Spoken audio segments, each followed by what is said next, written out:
and start welcoming Martin and Jorge for our fireside chat on open innovations in ports, really discussing things that are being really important to us. First, we'd love to introduce you to Martin Posset, who is the CEO of thinkport in Vienna, leading one of Europe's most active logistic innovation labs, where he drives collaboration between ports, startups, corporates, and beyond. And last but not least, Jorge Marcos, innovation leader at Opentop, Valencia's ports entrepreneurship hub, designing open innovation programs that connect industry challenges with startups, pilots, and scalable growth. Martin and Jorge, welcome. This floor is yours.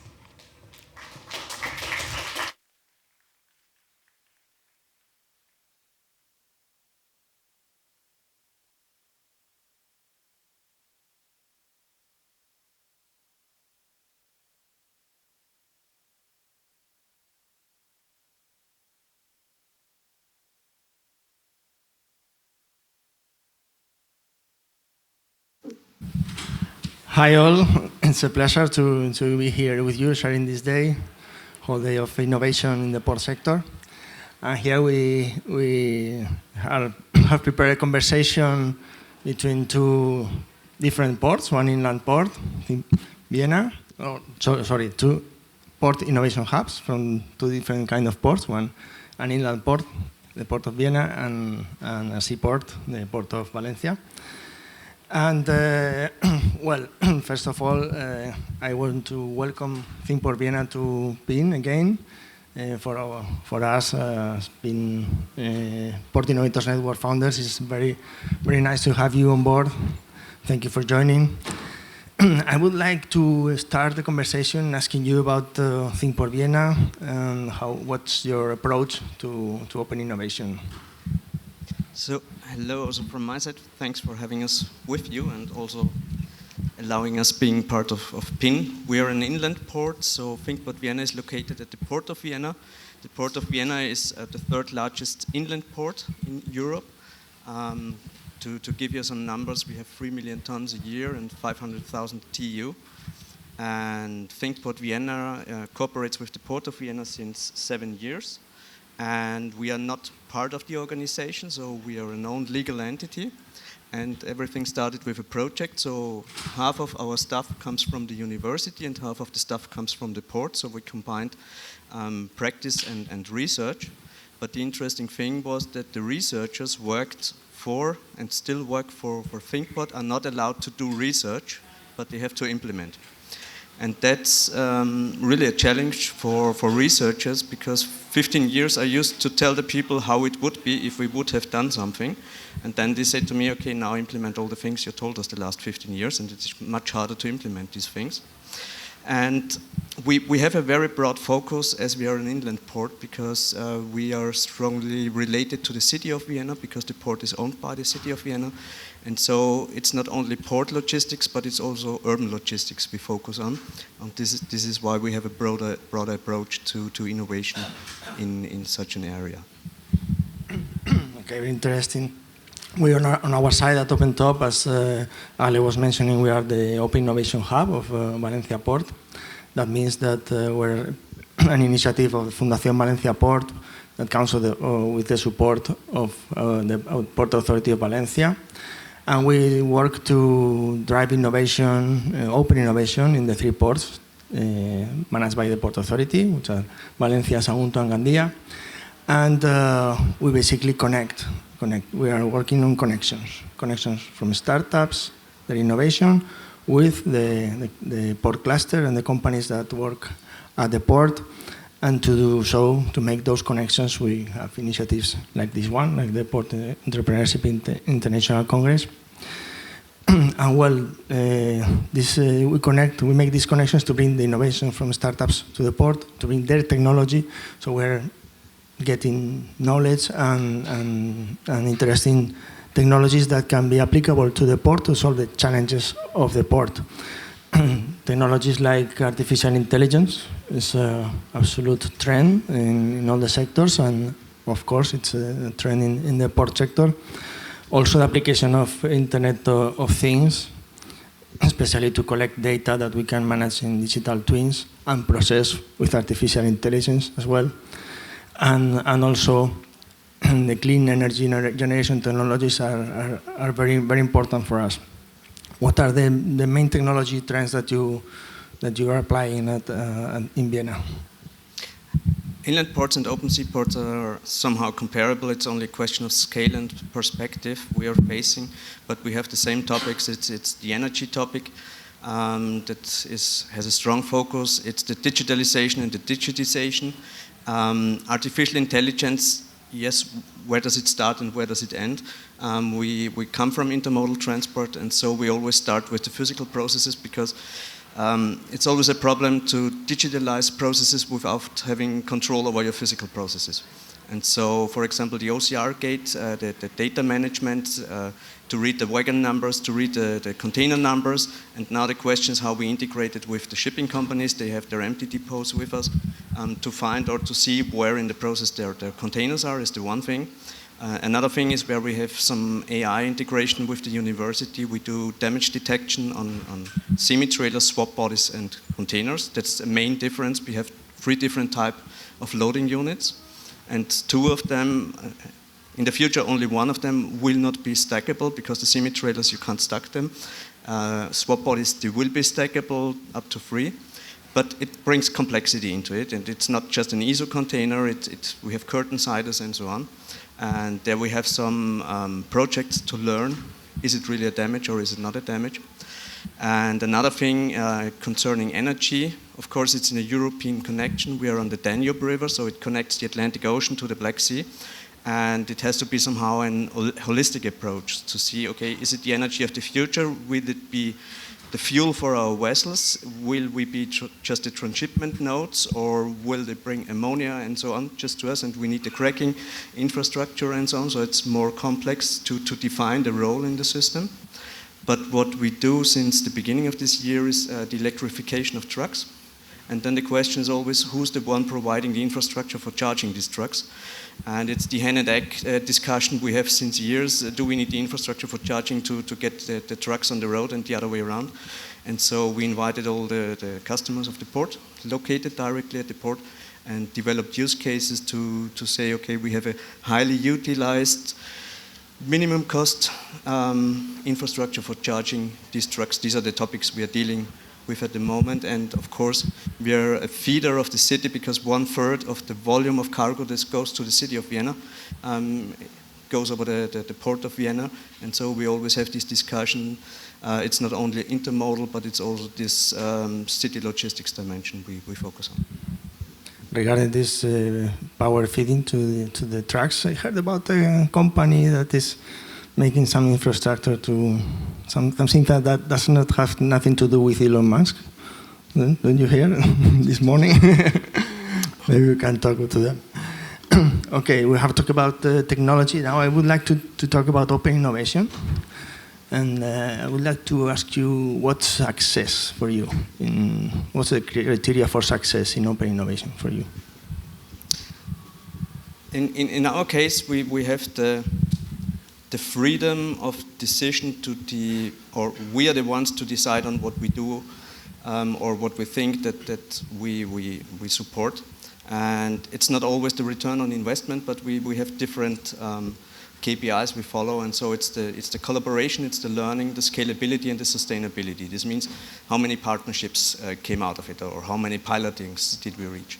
What was the knowledge we gained, or the insights we gained, and sustainability in a different dimension maybe, because did it make it to the market? And in many cases we are somehow an enabler, a communicator, a mediator, a moderator, and many startups come to us and we meet and we go. Maybe we meet once, or we follow them. We follow them since 2 years or more, and something happens. But in some cases, we don't even realize. But the thing is, the network grows, and these are the KPIs we have because it's not our focus. We are not an incubator. We are just a networker, and we bring together the people, and we make things. The thing is to implement it easily. I give you one example. 1 month ago, there was a startup They're from the Technical University. They came from Tehran, and they were at the MIT, and now they are at the Technical University in Vienna. And they have a focus on AI, but autonomous riding of robots. And in Vienna, we have a strong discussion on this food delivery, electric motorcycles, bicycles, whatever. But the city wants to get rid of these bicycles. And now they said, okay, the city has a problem, because yesterday we had the discussion, sometimes we have a solution without a problem and the other way around. But they transferred their AI idea to food delivery, because they said the city has a problem with food delivery, so we just apply our AI to such a robot. And the thing or the problem was they were not allowed to test it in public space, because just go to any city, go to the city of Valencia and say, hey, we have an autonomous robot, we want to test it, can we start tomorrow? And the city will say, no. Yeah? We have no, you're the first or you're number 100 asking us, but we have no process for implementing it. And this is where the great thing comes into play. In our port, we have everything. We have facilities that look like a city, like a quarter of a city. We have roads, we have storages, we have building, and we have very short communication pathways in the port. So it took us, and this is not just to tell it today, it took us 5 minutes to say, okay, next week, and we started this Monday. And we said, okay, you need an office, you need it for 3 months, okay, you need a test area, you need 100 meters of a road, looks like a real road, you get it, do you have an insurance? Check, you can start. And this is this agile behavior without having too many levels of, let's say, too many involved instances asking if it is possible or not. This is what makes open innovation possible or not. Okay, fantastic. From our point of view, or for us at Opentop, our key measurement for success is also the pilots. How many pilots we can reach, and ideally how many of them can get into real projects, the commercial projects. That's what we are aiming. And that's why we have moved from an pure acceleration model, in which we were supporting the startups with all they needed, depending on their situation of each startup. I mean, mentoring, communication, this kind of support, access to venture capital, these kind of things. We have moved into a more matchmaking process, in which we select the best startups. We validate them with all the knowledge of the Fundación Valencia Port that we have been during the last 21 years innovating in the port.